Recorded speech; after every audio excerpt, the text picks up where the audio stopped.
What's up, everybody? Thank you so much for tuning in to week 2 of the special Black History Month edition of Tackle the Text. In case you missed last week, I'm Erica Simon. I'm an anchor reporter at ABC here in Houston. I'm so honored to be here to have another amazing conversation and dialogue. And with February being Black History Month, of course, we thought it would be fitting to have this as our backdrop. We're talking about the Houston Museum of African American Culture. Of course, we have Senior Pastor Keion Henderson, a very good friend of mine, Adria McKnight. She's an attorney. We have the Director of Ministries at LightHouse, Miss Tanya Randall, and Clarence Singleton, who's worked with the Singles Ministries and other ministries. So we wanted to kind of open this dialogue with a number of people. We've been talking about justice and the virtue of justice and what that term means. It depends who you ask, right? I think it means different things to different people. So we're gonna kind of lay the groundwork and foundation of that term with Pastor Henderson. So I got to go first? Yes, okay. I'm sorry. Right. It's your honor, it's your church. So to you, like, what does justice mean? What does that look like? I think we discussed it in week 1. I think that justice is difficult to define. I think it should be easier to distribute. I, on one occasion, saw 33 different versions of it. I think at the genesis of it, justice is making sure that all people get what's fair, equitable, and right? Just get what's coming to you. So if it's fair, equitable, and it is right, and I think it has to be in season, right? That justice needs to be applied specifically when injustices are occurring, and I think that this is a apropos time to do it, and I think this is a worthy discussion for it. So that's really my definition of it. And we talked about it in week 1 as well. A definition that's kind of gone through the centuries and the decades is giving people what's owed to them. Yeah. Like, simple as that, right? Just doing the right thing and giving people what's owed to them. So, Adria, I want to talk to you since, of course, you're in the courtroom every single day. I mean, nowadays, of course, it's virtual because of COVID-19, but the term justice, like I said, it means different things to different people. And to you, it almost is probably funny sometimes because you see the opposite. You see so much injustice that the term justice is has a different meaning probably. Talk a little bit about what you see in the courtroom and the inequities with justice and injustice. So I think it's important to discuss like the perception of justice, right? When we go to the courtrooms, we want it to look just. We want it to look fair. We want it to be that everyone is being treated fairly, right? Everyone has a fair shake at getting a fair result. But in reality, it's often not that way. It depends on who you are. Honestly, it depends on how much money you have. Sometimes it depends on, obviously, what color you are. It depends on how the judges look. It depends on how the prosecutors look. So the perception of justice is often not there, right? But it's our job, especially me as a criminal defense attorney, to make sure that my clients get their fair shake.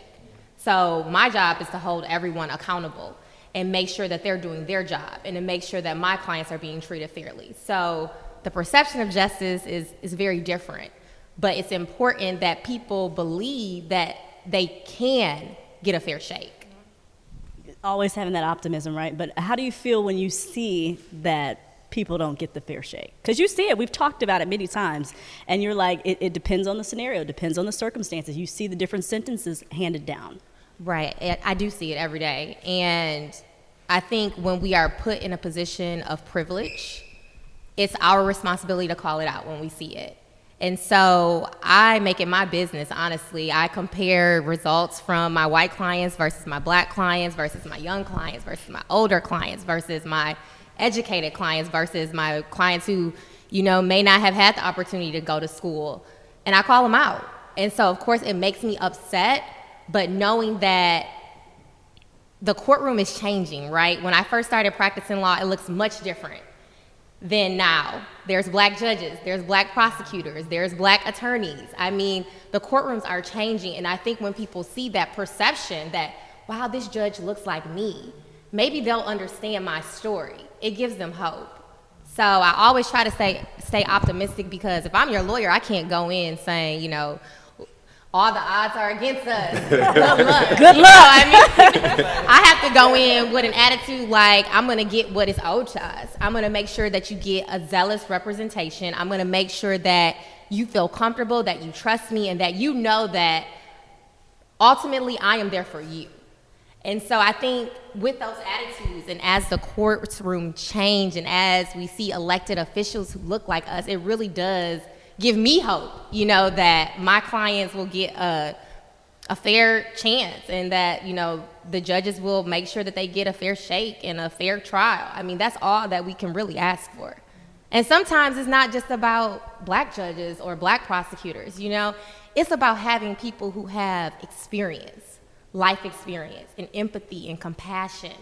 And sometimes that's in white, sometimes it's Hispanic, sometimes it's black, but when it's there, that's when the system works. That's good. Yeah, Pastor Keion and I talked about that in week 1 a lot, just the importance of empathy and compassion and how that really helps kind of lead your decision making, for sure.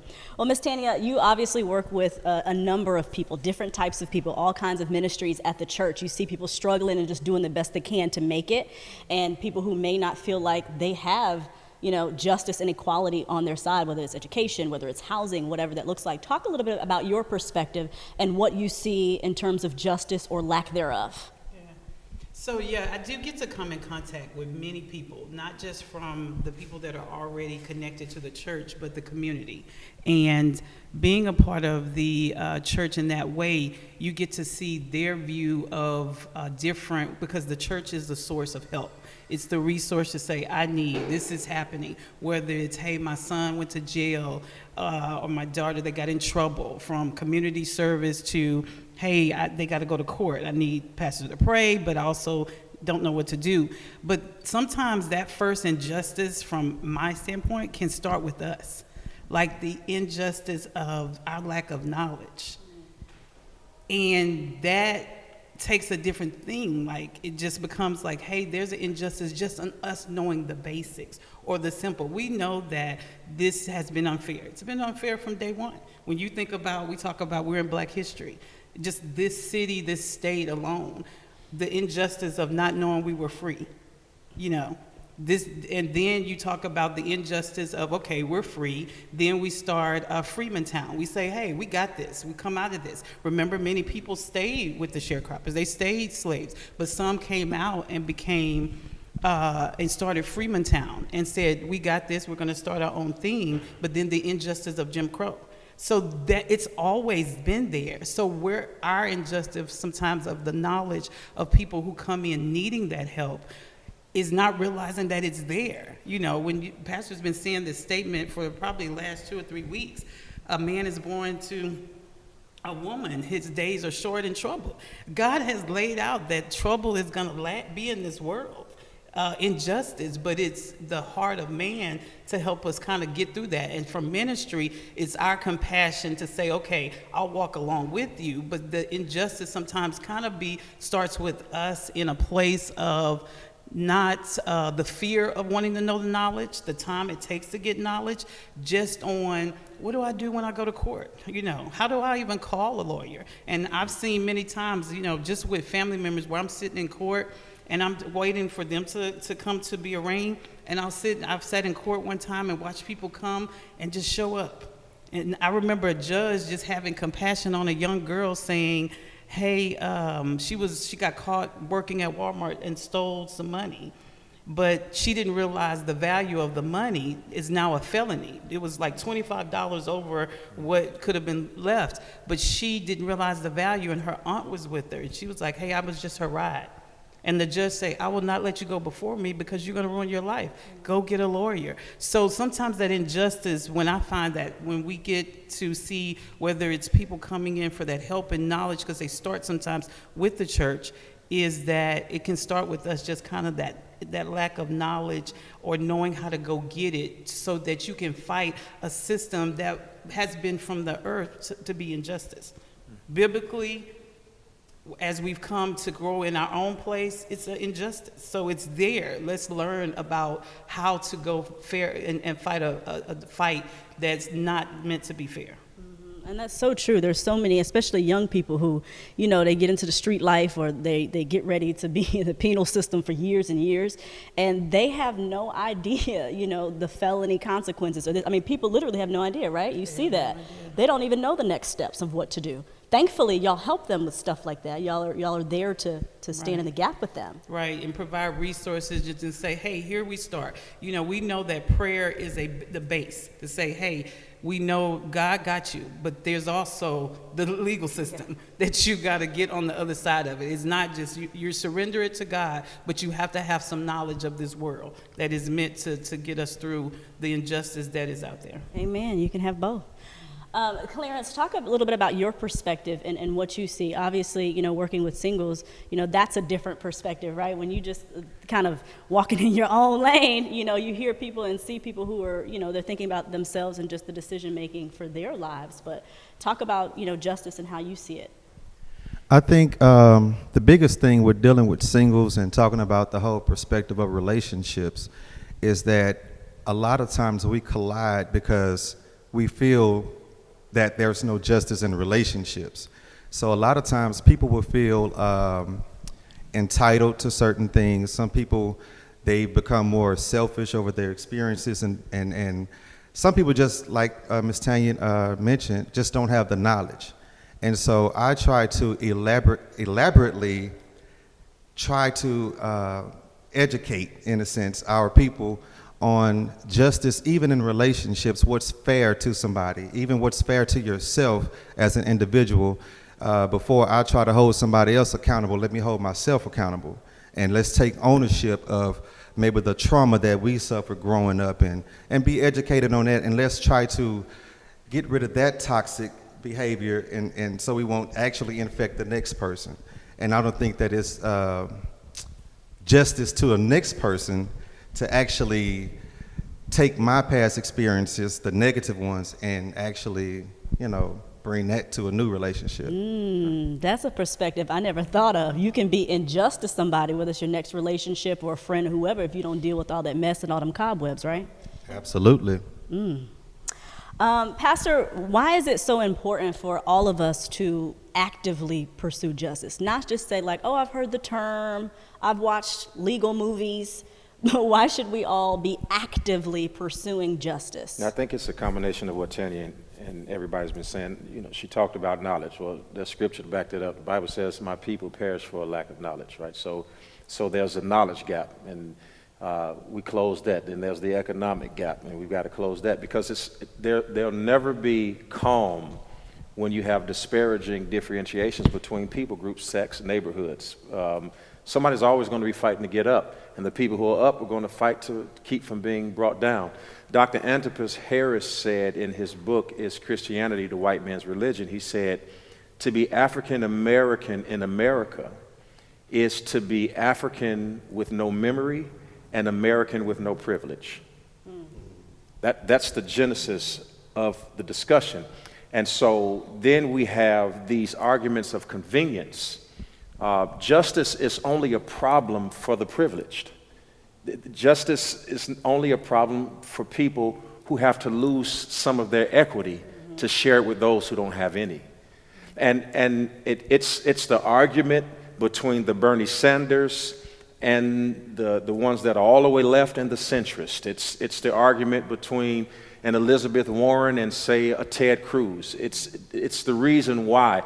And I don't think, personally, that America is actually, as a whole, interested in solving the problem. There is never any money in the problem being solved.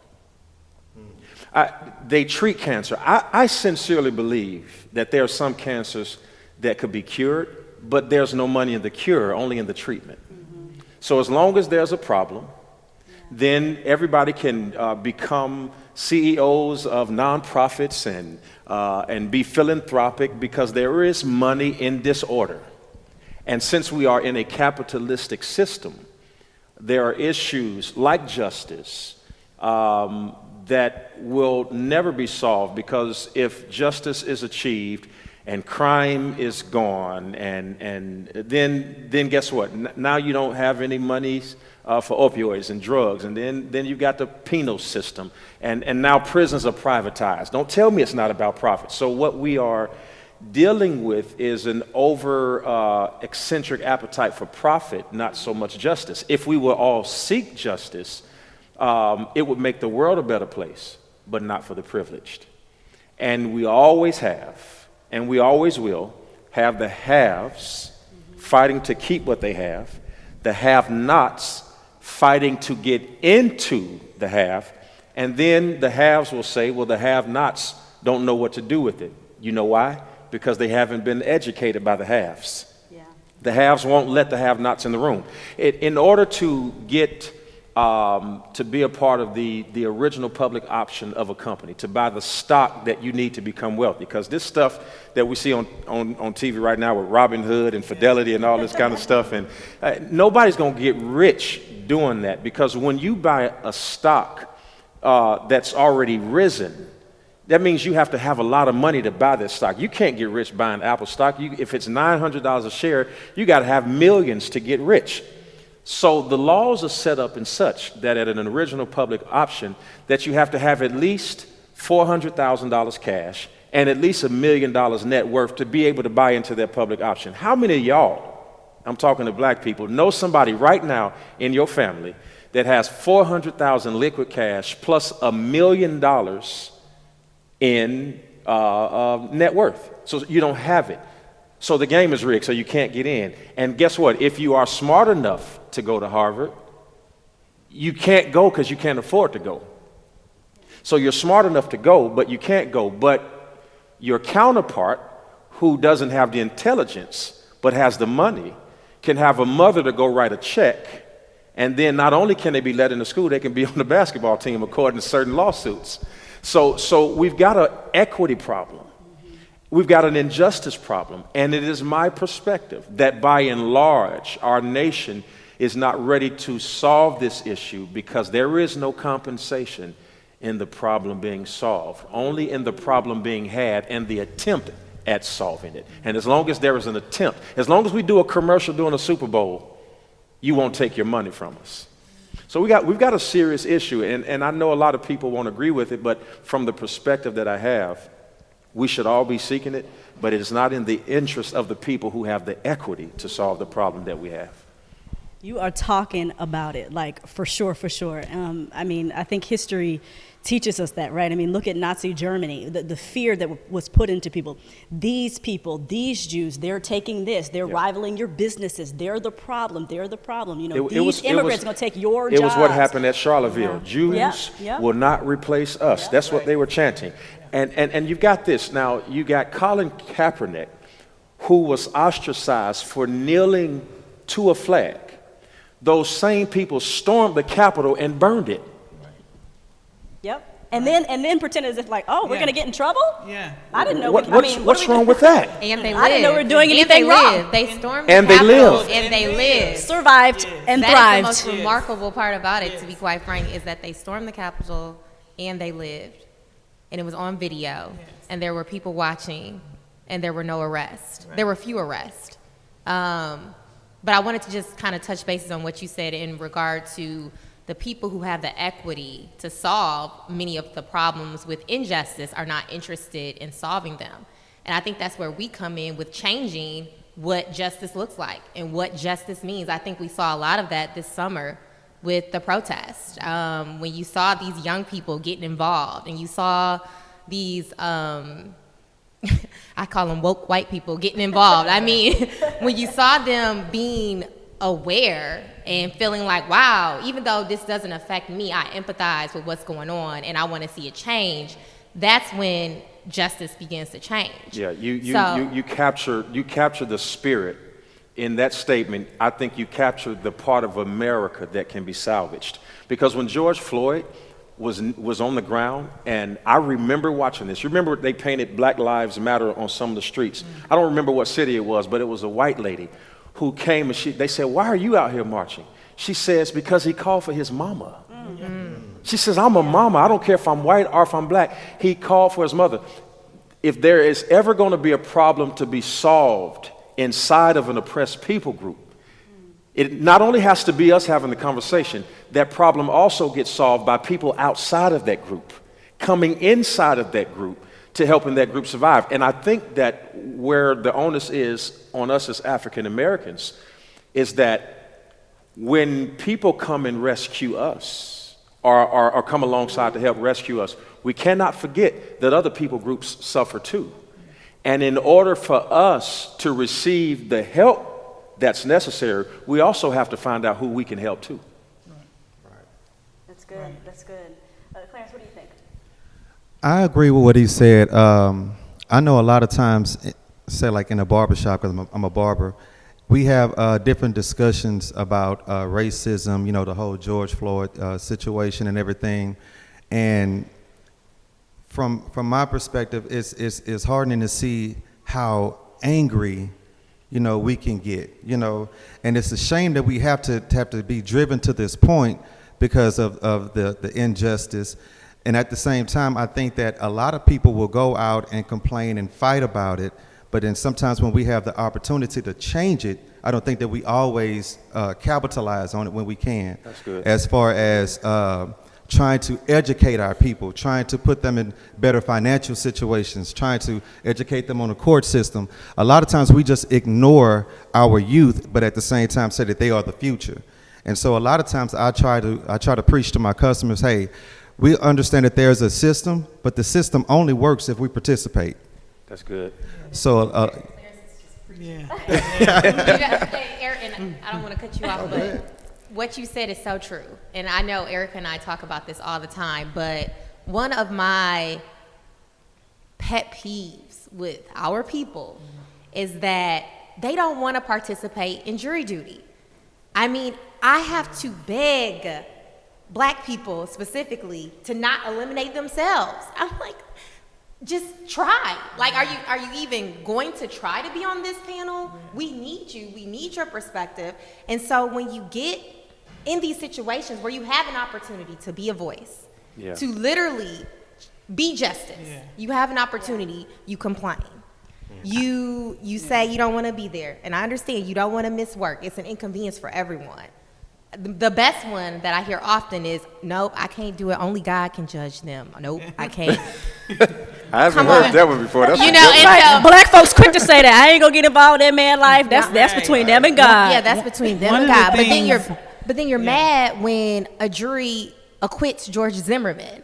And you're mad when these officers get no billed.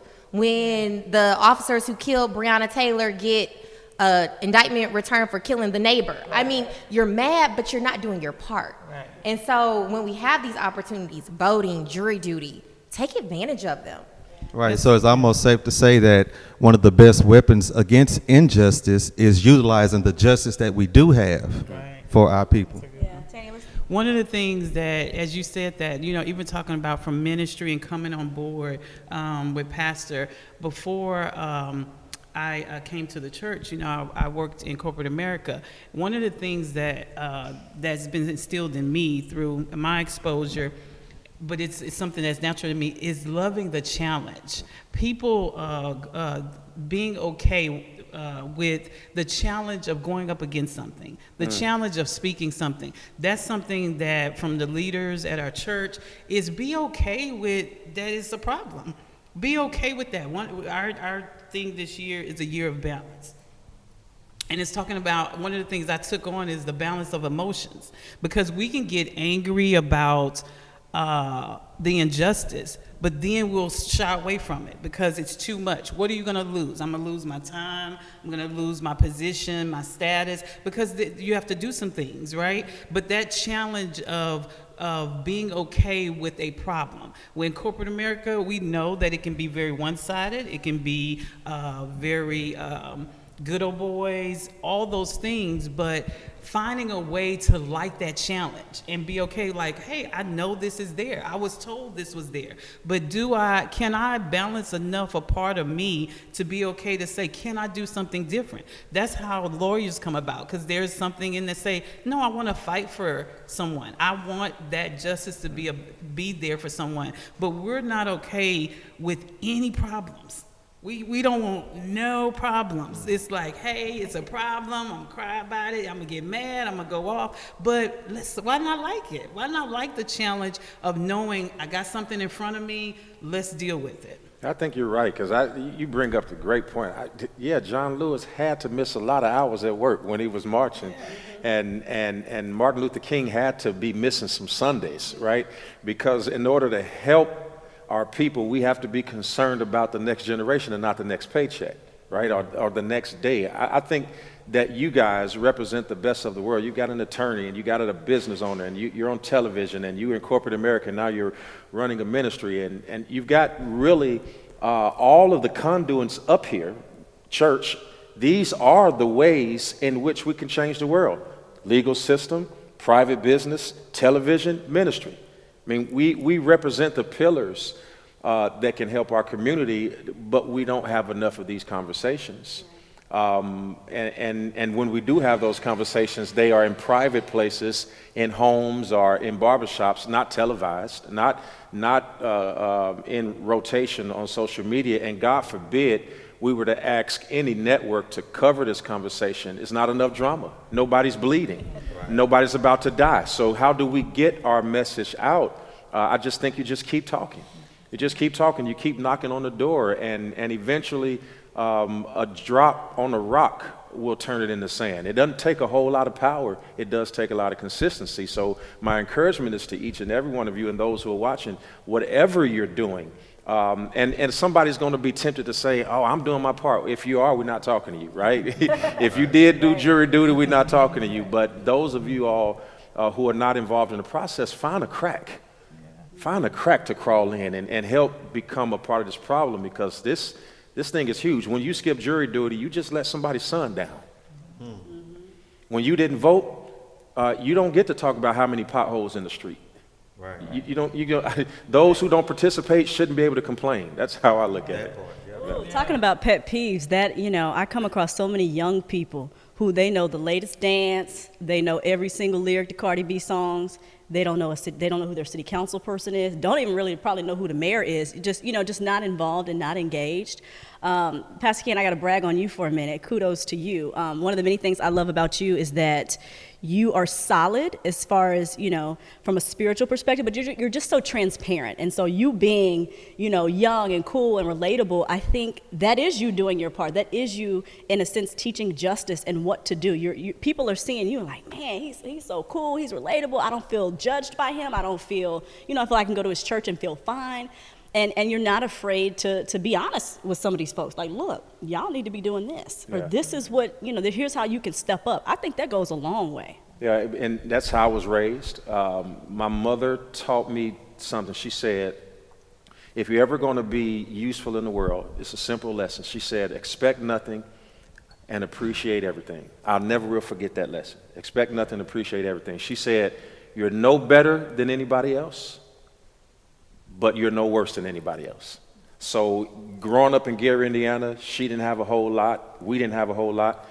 But you couldn't tell me that I wasn't equal to the guy whose father drove him to school in the Cadillac and we walked. I just didn't equate efficacy with things. So when people come into our doors, I want it to be a place of justice. What's equitable? What's fair? What's right? And anybody on our staff will tell you, I don't go off at all until I find out you treated somebody unfairly. I can take anything. I can take you not doing your job. I can take you being late. I can take anything. But when I find out that you have been unjust, I get upset. Might I add, I only learned that I had an affinity for justice, not in seminary, but in therapy. And a lot of black people need therapy. Amen. Amen. This is the most traumatic, post-traumatic, pre-traumatic, future-matic, whatever terminology you can come out with. By the time we finish with being killed and dying disproportionately to COVID and filing unemployment and being penalized, overly penalized, where we are sentenced to 10 years in prison for the same weed the judge smokes. Okay. And the prosecutor. But they got a card. They got a card so that by the time you finish getting pulled over and having a gun drawn on you just because you were looking for your license and that must mean it was a gun, by the time you finish with this stuff, you need help.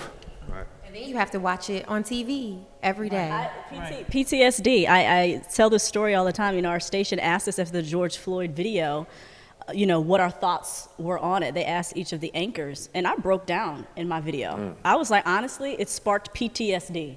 Anybody who has African lineage, who's been a Black American for any period of time has seen it over and over and over. We've seen the black and white photos of the lynchings and no repercussions. We've seen, people being denied justice for centuries. We were taught the stories by our families. My great whoever, my dad's father descends from enslaved Africans in Texas. You know what I mean? And so you hear those stories that's passed down. So PTSD, that's a whole nother topic, therapy, okay? People are messed up, and we need to be able to exhale and really get this stuff talked about.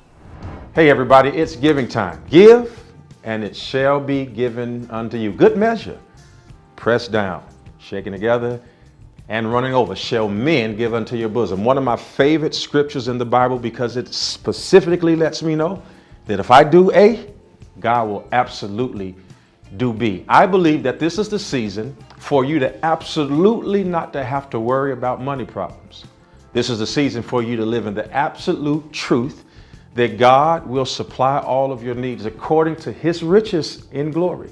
I'm believing for you to have a season of overflow, and I want you to connect with us today as we all get ready to give together so that God will be able to open up that window and pour you out a blessing you won't have room enough to receive. All of the instructions on how to do it are coming up on the bottom of the screen right now. This could be the day that changes the rest of your life. If you are faithful over a few things, you read it. God will make you ruler over much. Get ready for much. In fact, I need everybody to type it. Just type much. There you go. I see it coming through there. Say it again, much. Shout it in your house. Wherever you are watching this, I want you to believe God for much and more. It is the Father's good pleasure that you would enjoy the benefits of the kingdom. As we go back to this conversation, I want you to go back to this conversation filled with joy, knowing that you're going to hear what we have to say. But I want you to hear that small, still voice whispering in your ear, hearing what the Spirit is saying to you right now. It's your time to live in overflow. Check this out. That injustice, Pastor mentioned it in part one about how they said that we're going to spare us from don't bring that up. How they were going to spare us. But it does. It brings you to the injustice of what you're going to choose to show us and make us look at and how we're going to watch that. You showed us George Floyd. You showed us over and over many ways that somebody dies in this country, but you'll spare us. And you showed us how our treatment, it is black and white. If you did not learn on the Capitol Day that it is going to go this way and it is what it is, let's deal with it. This is how they're going to get treated, and this is how you're going to get treated. I will show you yours over and over, and you're causing me that. So we're making a choice to look at that and not say, well, why did they show me his death over and over and they spared me from that? So that injustice you have to pay attention to. That's not rocket science. You don't have to have a college education to look at that black and white. Yeah, when it was Black Lives Matter, they said, when the looting starts, the shooting starts. Yes. When they stormed the Capitol, they said, we love you, go home. Yes. Taking selfies, okay? Yes. And clearly walked up in there and was parlaying for hours, not just for like 10 minutes, hours. Clarence, could you imagine being in Nancy Pelosi's office and living to tell the story? Man, please. That brings that point. Kind of to talk about that. This is a touchy subject, but I'll talk about it because we did have it on our air. It was on national network television. It was on local TV stations. We did have to explore the difference in treatments in terms of protests. The Black Lives Matter protests on the Capitol steps, they had, the National Guard ready, full force, ahead of time. Obviously, we're laughing, but really, if you think about what happened at the Capitol, people went into a federally protected building, threatened the lives of federally elected leaders, okay? They're running for their lives, and basically overthrew the government in the United States of America, right? So kind of give your thoughts on that real quick, and then we're gonna go around the horn with another question that I want each answer to, but kind of talk about your thoughts on that in terms of what that symbolized to you as far as justice. So the day when that happened, I think I had to take a break, regroup, because I was that angry. And then I made a whole post about it because the reality is I see that in court every day. It's white privilege. It is by virtue of how you look, you are not perceived to be a threat. Even if you are storming the Capitol, even if you do have weapons, even if you are with a mob, even if you do outnumber the police, you are not a perceived threat. And so it really upset me because it just shows you, listen, this is right here. You're seeing injustice. Don't tell me that I'm making this up in my head. Don't tell me that it doesn't exist when you're seeing it on TV just like me. What you mentioned as far as the media sparing us from the white woman being shot, that upset me too, because I watched George Floyd with a knee on his neck the entire summer to the point where I don't even want to see the video anymore. And yet you spare us because that's too insensitive. You don't want to disturb your viewers. No, you don't want to disturb your white viewers. Let's be clear. Because as Erica mentioned, we've been watching this forever. The fire hose, the dogs, the police shooting people. I mean, now we just see it on Instagram. We see it on Facebook. We see it on the news. It's sensory overload. And so it really disturbs me that people will still sit here and debate with you. That no, that's not injustice. They were exercising their right to free speech. What were the protesters doing this summer? I mean, does the Constitution only apply to certain people? And so I think that, it's not good that it happened, but I think it made a lot of people confront what they did not want to believe was true. Because you can't debate with that. It happened in the exact same place where we saw Trump make a spectacle and bring out the National Guard for a photo op. Same place, same error, different result. Yeah. I think there is a need for people inside of a movement to acknowledge when that movement has crossed the line. I think that Black Lives Matter, when it originally started, and it still is, I think its genesis about what it wants to accomplish for justice is pure. But when you bring all of the other stuff into it, see, if you go online and you read it, then once you get the abortion rights and all of that stuff in it, then it gets convoluted, and the original intent and original message has so expanded that it's impossible for everybody to agree. Let's acknowledge that, and burning down restaurants and stores and all of that, police stations, it should never get to that. Same as storming the Capitol and breaking the windows and getting in, there's no need for that. So I think that when we talk about it, I think it's important, especially for those of us who sit in places of privilege, to go on the record and say that we acknowledge that when the movement has crossed the line, that wrong is just wrong.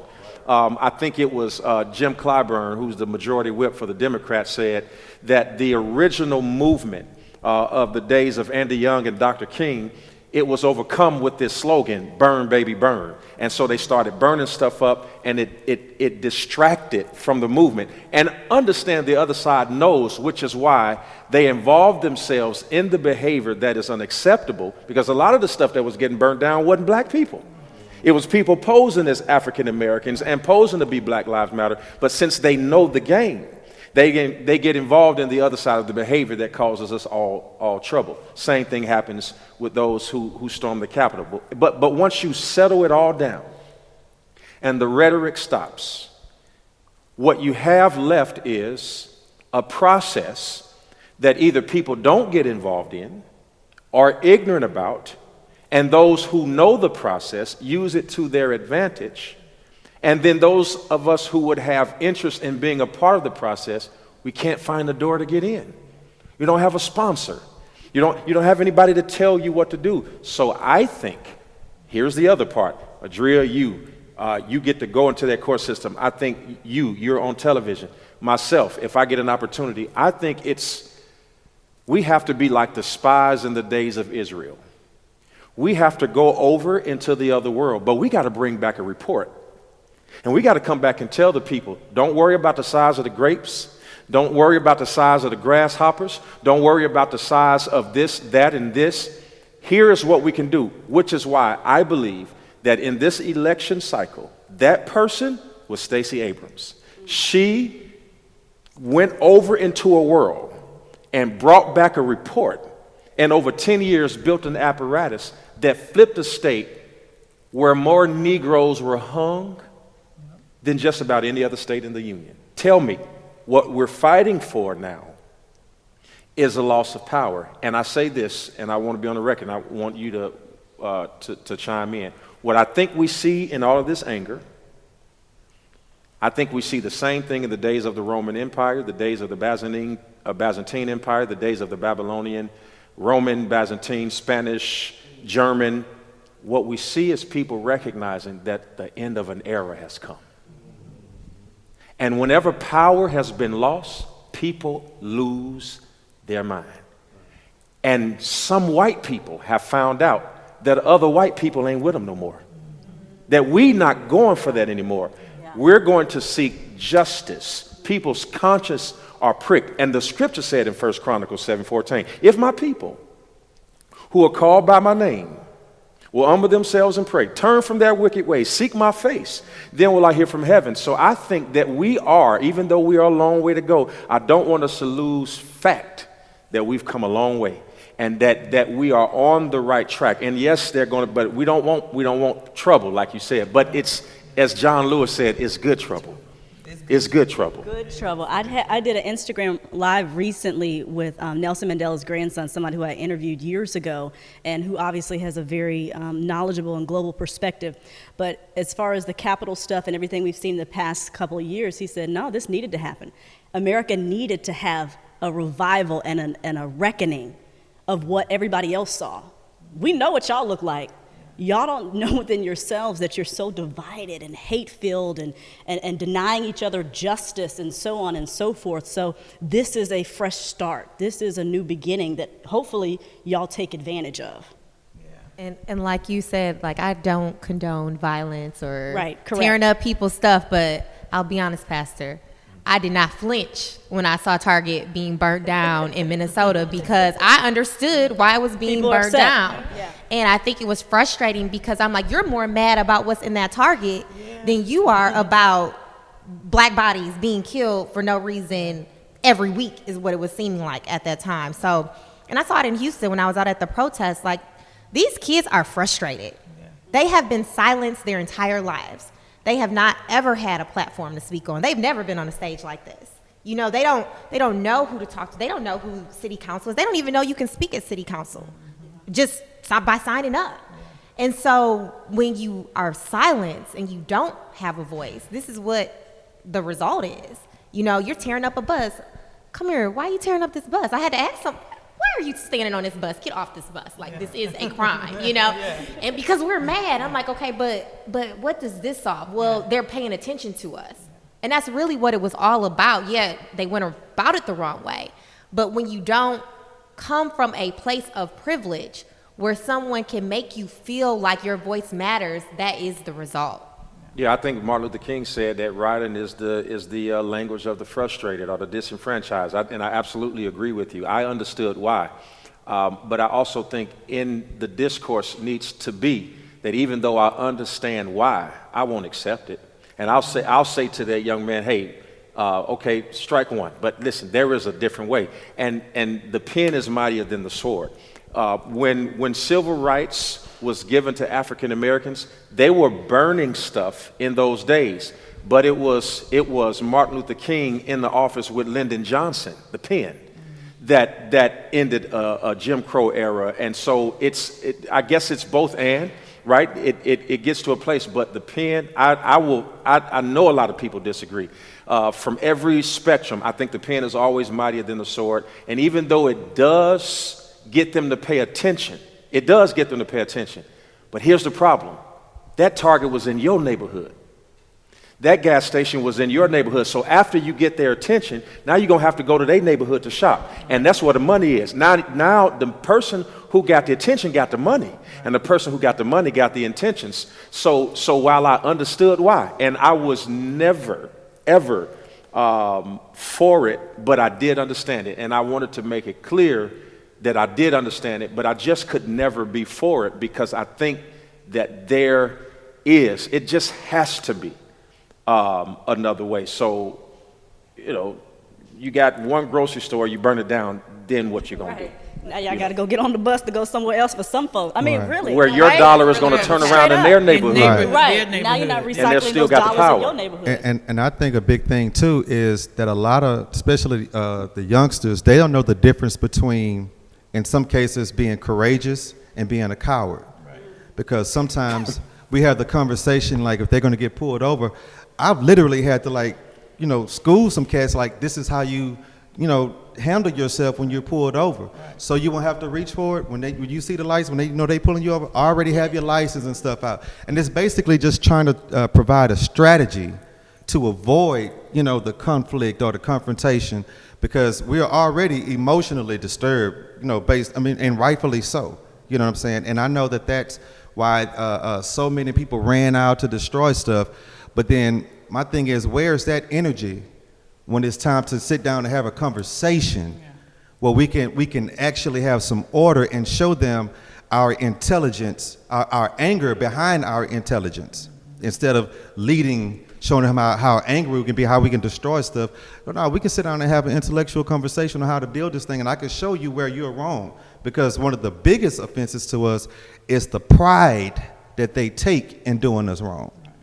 You know what I'm saying? So that makes it even much worse. And you bring in laws. Pastor, you also mentioned about like when people are hurt, things come out. When mothers against drunk drivers, when they're hurt, when you have all those things, but they stop and then go start making laws. You talk about the laws against bullying on when your child dies because somebody bullied them over the internet. Now, when you're in that pain, that's pain. A law comes out of pain. Things change out of pain. Those probably were mostly just average mothers, maybe privileged, but you probably had some, but taking that time to say, okay, what law can we start doing behind George Floyd? What law can we start doing behind Breonna Taylor? Where do we start with making what pains us? Where do we start writing, putting on pen like MLK did? Because that's how it starts shifting in the changes of writing, getting inside that world, finding the balance of our emotions so we can see the other side. One time I remember being in, when I worked at GE, they had infinity groups. And when I came on, they were in the era of teaching blacks how to progress in corporate America. And so when I came on, they say, hey, I don't need you in no braids, don't wear no dookie braids, no little braids, no mini braids. We got a plan right now. This is what we doing. I was like, well, I ain't in the braids, but is my weave gonna be a problem? So when they were doing that, they were saying we need to teach them so they can let us in. We have a right to be on the executive boards and be a part of this. So then I was at one of their affinity groups where they're teaching, and they say, hey, we got to teach them to stop asking questions like, how you get your hair straight? Now, why is that a question from how you get yours straight? Let me touch Yeah. it. Let me touch it. Yeah. Let me touch it. Can I touch your hair? Can I touch your Can I hair? touch it? Yeah. And so they made an affinity group for blacks so we can talk that through, because that can, then you get the neck rolling in the room. So I got to learn how to respond to that. So then I remember Jack Welch, with 3 days of learning everything, but he said 2 things that took me to say how I get in. He said, you need a sponsor and a mentor. Gotta have it. I don't care. I ain't learned nothing else. Oh, that's all I need? I got it. You gotta have somebody. And then you learn, because you can process that. Okay, that means I need a homeboy and a I need somebody who can relate to me. And if I can figure out how to do that, then I can be guided into some steps where I don't know. I don't know the rules. So let me attach somebody who might have the empathy that doesn't look like me to help me learn some rules to this game that I did not get privileged to. So it's us taking that step back to say, hey, yes, that anger is there. You have every right. But there's some rules to this that we got to figure out how to make some new rules, new laws, and take the time to do it. And we got to work harder, because I'm a comedy guy. I love watching comedy. Man, do y'all remember when Chris Rock had that set and he said that he lives in one of the richest neighborhoods in New Jersey? And he lives in this neighborhood, and Chris Rock is one of the most, if not the most compensated, highly compensated comedians in our generation, if not of all time. And he said next door to him, his next door neighbor, is a dentist, an ordinary Common dentist. He says, that shows you how hard black people got to work. Because in order for me to live next door to a dentist, I got to be the best comedian in the world. Yeah. That's the kind of drive and sponsorship that we got to teach young African American people. And that's what I talk. Somebody got to go in to Canaan and spy out the land and come back and tell them. That's what a sponsor is. That's all Joshua and Caleb, Moses and Caleb, all of those, they were just sponsors. They just had an opportunity to go in, Joshua and Caleb, and come back and give them a minority report. Because remember, the other 8 gave up because of the size of what they saw, because of the disenfranchisement, because of how difficult it was, because it was too hard. But somebody who's made it, we as a people, the first hurdle is making it. Then the second hurdle is making sure somebody else does. We got to go and get them right where they are. I've done police rides where, ride-alongs. The last one I did, the first call was a murder. Somebody got shot in the head.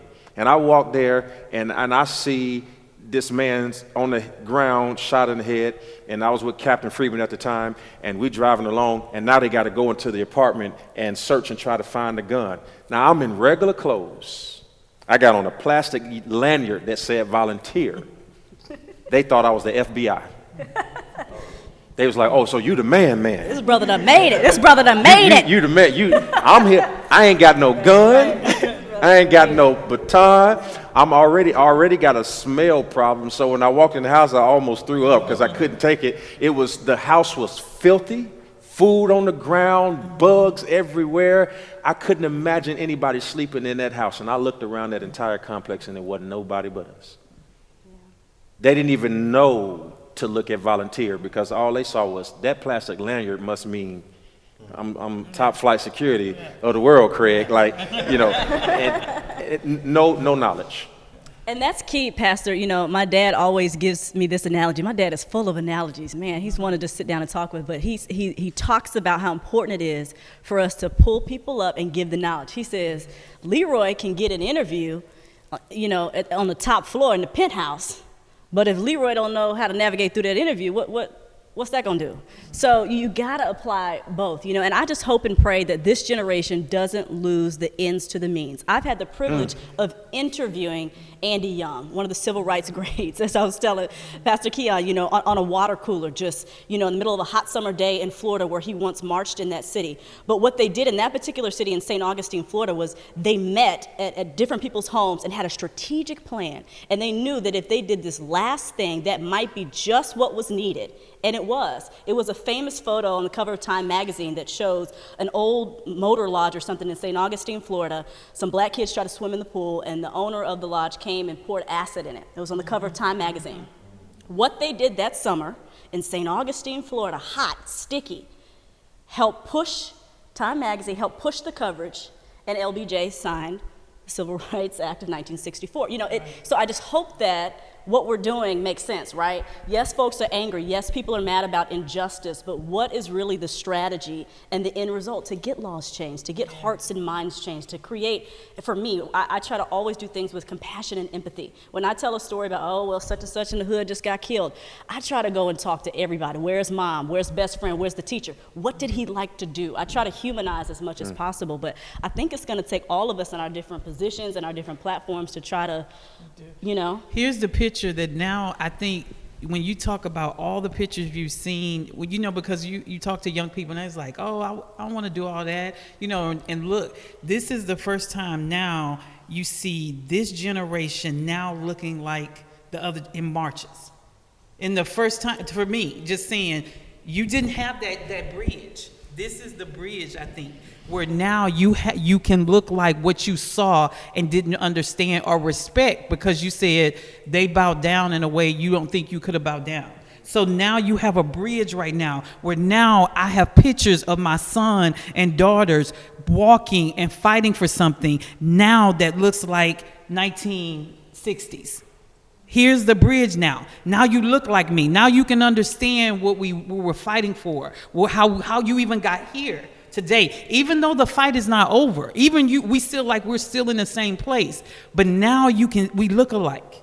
Here's the bridge now, because now we march together, because most kids had never marched for something. Who you think about, your child had never marched for something. Here is that bridge now, because now we have a generation now that looks like what you almost sometimes couldn't understand, because the story wasn't always told to you. My grandparents didn't always sit down and tell me what they had to fight for and how many doors they had to go through from a back way. It wasn't always passed down, but here's that bridge now. And now is a good time also to get involved and be on these boards, and especially if you have a little bit of clout, like apply for the position, apply for the board position, run for office. I mean, do what it takes, because we need people in those high positions. And I think especially right now when black women, it's very clear, black women, no shade for Pastor Clarence, but you need us to win. Period. And I mean, that has become very clear. So, Hey, me and Clarence know that. Period. And you never heard us say, we don't need y'all. Listen. We want you. Oh, we're not gonna make that a No, we know.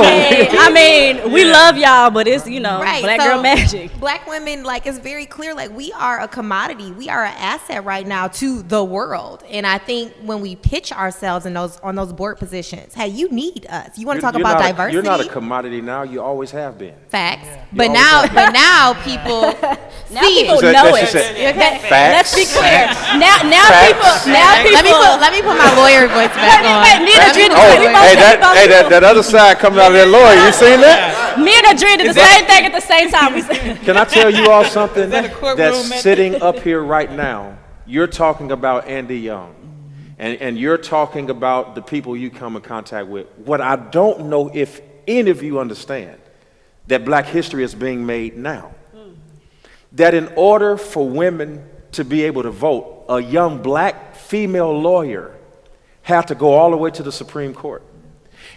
And one of the best movies of all time, Coming to America. And thank God number 2 is getting ready to come out. But do you know how many conversations that changed the world between Dr. King and Reverend Jesse Jackson and Andy Young and Harry Belafonte? That stuff happened in barbershops and churches. And if it wasn't for Soledad O'Brien shattering a norm and being an African-American female sitting behind the camera, and if it wasn't somebody who went into corporate America and brought the sensitivity of a Six Sigma trained, certified person into ministry to give people hope, and while we're pointing backwards, I hope you also recognize that there's somebody in front of you that one day will be pointing back to you. That the veracity at which you work will determine our black history, the story that's actually told. Don't just skip back and talk about those who help build what you do. Also recognize that you are in position now to be on this wall in 40 years.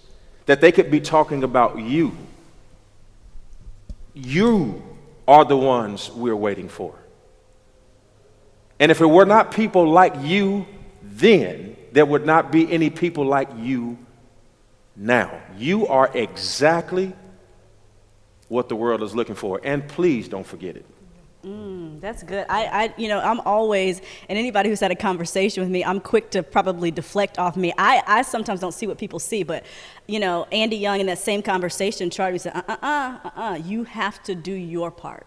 Right. Period. I don't think sometimes we realize the gravity of our positions, or that little girl's watching me. I get messages all the time. My daughter, she's 8 years old. She's a young black girl. She saw you and was like, Mommy, and you just don't think about that, but you have to kind of play that role. I want to ask, and each of you can look in the camera and answer this in terms of justice. Talk about a specific example, whether it's justice or injustice, that kind of, resonated with you. It could have been made you upset, or it could have been something that you were proud of, saying, you know what, the right thing was done. I was so happy for that moment. So yeah, y'all look in the cameras and. Well, I gave my story on week 1. I'll go back into my childhood. I grew up without a father in my life. I did have one memory with him. We were in Arkadelphia, Arkansas, and he swears that Arkansas was the only state in the Bible. I always would say to him, how's Arkansas in the Bible? He looked at me and he said, because the Bible says Noah looked out to Arkansas. He loved where it came from. And we went to one of the best restaurants in the country called Waffle House. It's a delicacy. And we walk in the Waffle House, and the lady says to him, "We don't serve N-words here." She just flat out said it. In my lifetime. Isn't that crazy? In my lifetime. She said, "We don't serve N-words here." And my father looked at that lady with all of the grace that any man could do, and I never will forget the response. He says, "That's good because we don't eat them." He said, "That's good because we don't eat them." And by the time they finished having the conversation, the meal was paid for by them, and we were allowed to stay in. For me, it showed me that you don't have to always negatively respond to ignorance.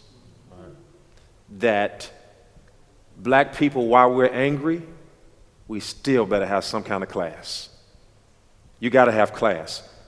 Michelle Obama said it this way. She says, when they go low, we go high. And that's not always easy, but it's always necessary. It's always necessary. So that's my little story. Hey, everybody. I hope you enjoyed that riveting conversation. You could have been anywhere in the world, but you chose to be with us, and we appreciate that. This is the end of this conversation and this dialogue, but this is not a one-off. We're going to do this all month, so make sure that you schedule to be with us at this exact time every Tuesday, and I promise you it's going to get greater later. Until then, I love you, and ain't nothing you can do about it.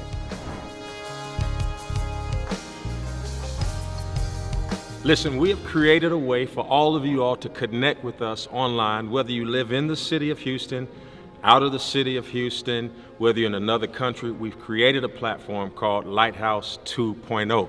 And it is nothing more than my way of connecting to you wherever you are. So right now they're getting ready to put a link up on the screen, and you're going to be able to go to that link, to that place, and say you want to be a part. Come check us out. We got a lot that we've given, and we got a lot more for you. I cannot wait to see you at 2.0.